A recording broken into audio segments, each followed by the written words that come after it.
Hey guys, it's Ghosdee. Welcome back to my channel. Today I'll be sharing my review of the remake of Disney's Haunted Mansion.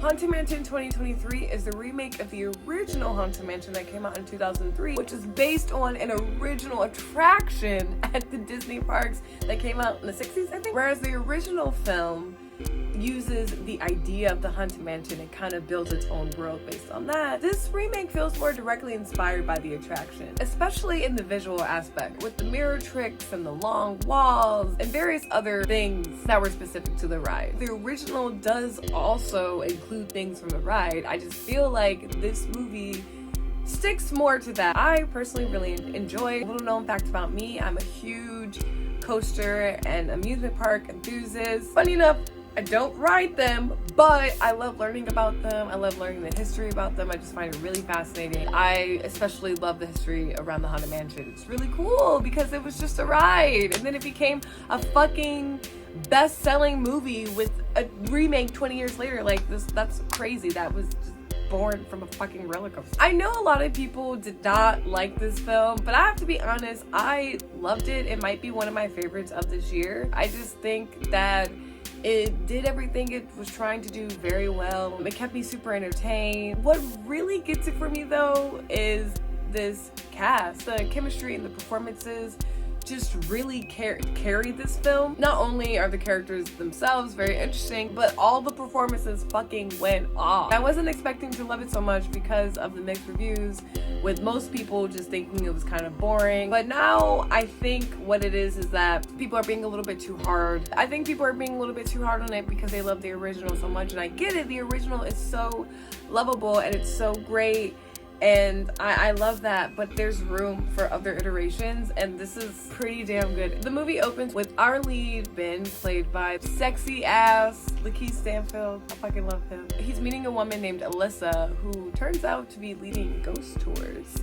They hit it off, it's New Year's, the movie starts cute. And then we jump ahead a few years where we find Ben down on his luck, and it looks like he's leading the ghost tours. Alyssa's whereabouts aren't known at this time. Then we eventually find out that she died in a tragic car accident. That is why Ben is just not really feeling himself. Ben's grief actually goes on to be a major theme in this movie. Grief in general is. That's one of the things that struck a chord with me. As someone who is very familiar with grief, I've dealt with it in various ways. Movies tend to stick to me more when I see that it's done well, and Haunted Mansion really fucking did the grief thing well. So while Ben is wallowing away in self-pity, a recently widowed mother, Gabby, which her being widowed is not even revealed until later in the movie, but Gabby, played by Rosario Dawson, and her son Travis move into the infamous Haunted Mansion. After about maybe 10 minutes, they're literally ran out with the famous night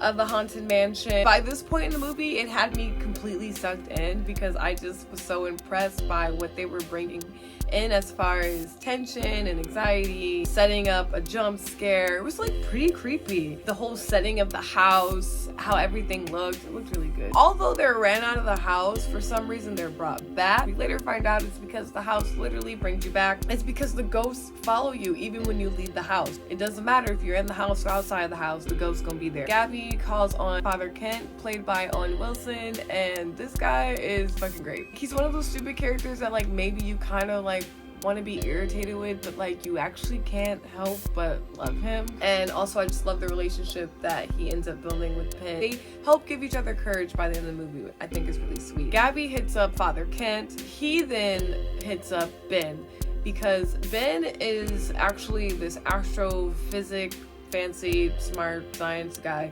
and he developed this camera that can capture spirits on camera.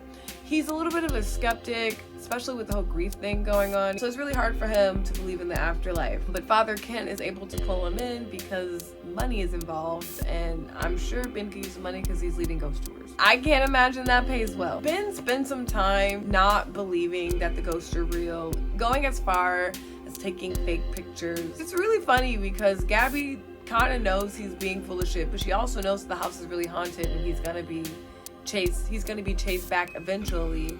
So she kind of just goes along with it.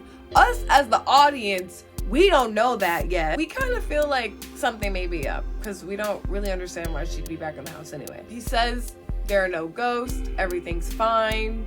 He leaves, but then he is haunted by the fisherman ghost. That brings him back. And now he's like ready to figure out what the fuck is going on. He actually is able to capture that ghost on camera. With that, he goes back to the house and the group decides to enlist more people. A professor who's a haunted house enthusiast and expert. This professor played by Danny DeVito. I can't remember the guy's name, but he's so adorable. I just love this man. He's just so adorable. And then they reach out to psychic Harriet, I think her name is.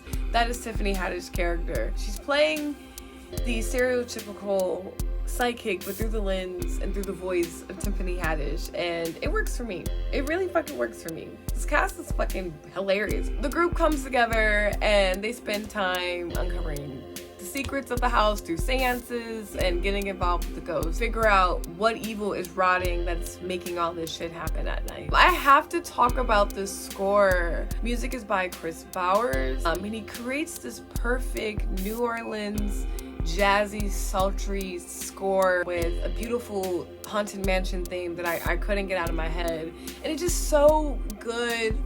There's this recurring sentimental piece that is played whenever Ben is getting flashbacks of Alyssa, his deceased wife, and just so much great music all around. Score is heavy good, like true Disney fashion, because Disney always got to bring the fucking scores. This movie spends a lot of time dealing with the lore of the Haunted Mansion too. The origin story for this one is like really fucking good. Our villain is played by Jared Leto.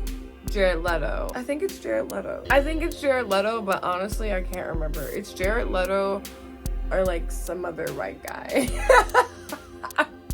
It's Jared Leto or some other white guy. That's just all I can say. I'm pretty sure it's Jared Leto. As I said, I really enjoyed this film. I think it's one of those films that bridge the gap between adult horror and less horror, more spooky, but not quite children's, more so preteen, maybe like early teenage years. I think this film is perfect for that age group, but it's truly like a family movie. I think this movie is really cute. I hated all the weird backlash. Like, people are mad because it was released in July. Like, please find better reasons to be mad. Like, oh no, we get a spooky movie in July. Wah wah. But I truthfully think that this will go on to be a beloved cult classic that originally didn't get the love it deserved, but years to come it will. Kind of like Hocus Pocus, you know? Because this movie's fucking bomb. It's hilarious. It's like, it's good. It's like the perfect little family fucking spooky fun time. And I stand by that. Yeah, if you haven't seen it, check it out. I'm sure it's going to be on Disney streaming sometime soon. I hope so. I hope really soon, because I would love to watch it just in time. Because spooky season's around the corner. I can feel it. I can really feel it. I know you can feel it. We're feeling it. Summer's still here. I'm gonna let summer ride out because I'm a summer bitch too. But fall is around the corner. We're getting a new Saw movie. Like, fall is falling this year. Fall is falling this year. Thanks guys for watching this video. If you liked it, you can give it a thumbs up and be sure to subscribe to my channel. You can always hit the bell to be notified whenever I release new content. Follow me on social media. I'm on Instagram at Ghosdee_, Twitter at Ghosdee, and Letterboxd at Ghosdee. Thanks. I'll see you guys in the next video.